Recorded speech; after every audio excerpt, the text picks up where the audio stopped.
Сәлем қыздар, мен сіздерге бүгін осындай өте дәмді, жұмсақ болып шығатын, үй жағдайында жасалатын тандыр самсаның жасалу рецептімен бөлісемін.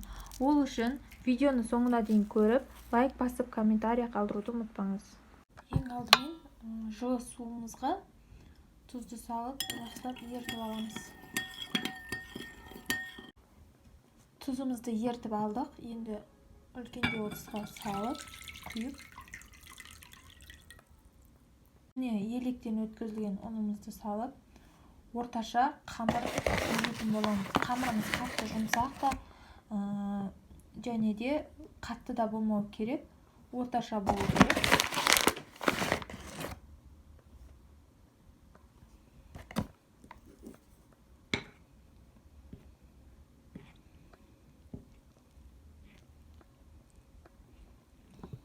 Қамырымыз өте жұмсақ та емес, қатты да емес, орташа билеп қойдық. Енді осыны бетін 10-15 минутқа қалдыратын боламыз.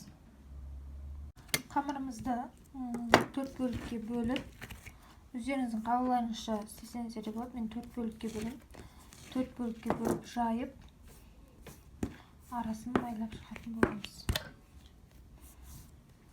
2 бөлікке бөліп, бір немен жасасаңыздар да болады. 4 бөлікке бөлетін болады.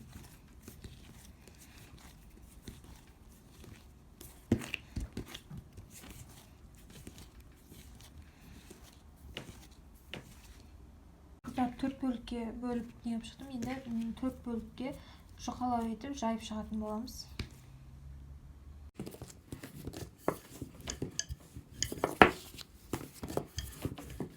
Қыздар, мына қамырымызды жайып шықтық. Енді үстіне мен қойдың құйрығын осылай ертіп алып істедім. Соны жағып шығатын боламыз. Осылай араларына май жағатын боламыз.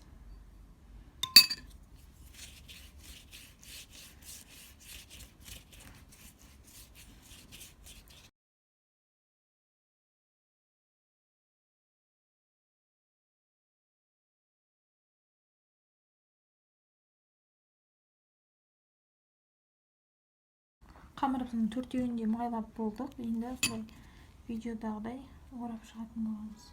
Арасын тығыз болуымыз керек.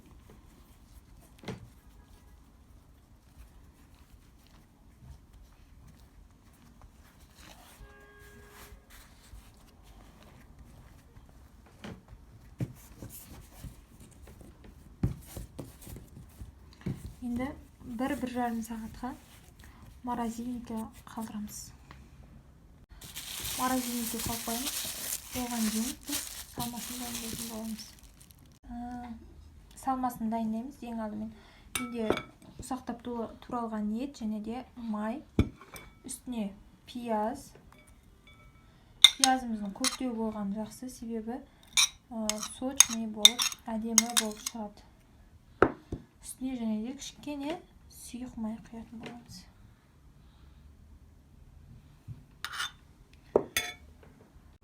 Сұйық май, қара бұрыш, өздеріңіздің қалауларыңызша жасасаңыздар болады.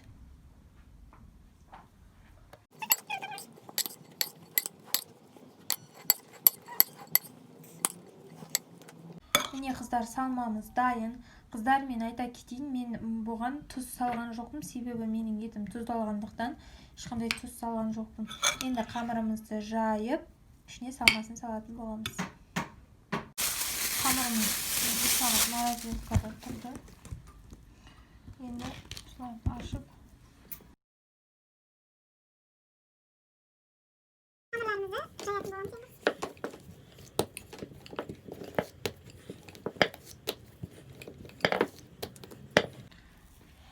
осылай түйіп шығамыз.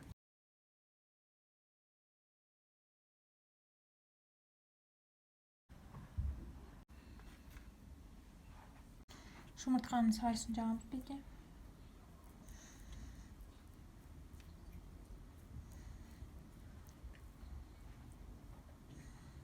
Үстіне өздеріңіздің қалауларыңызша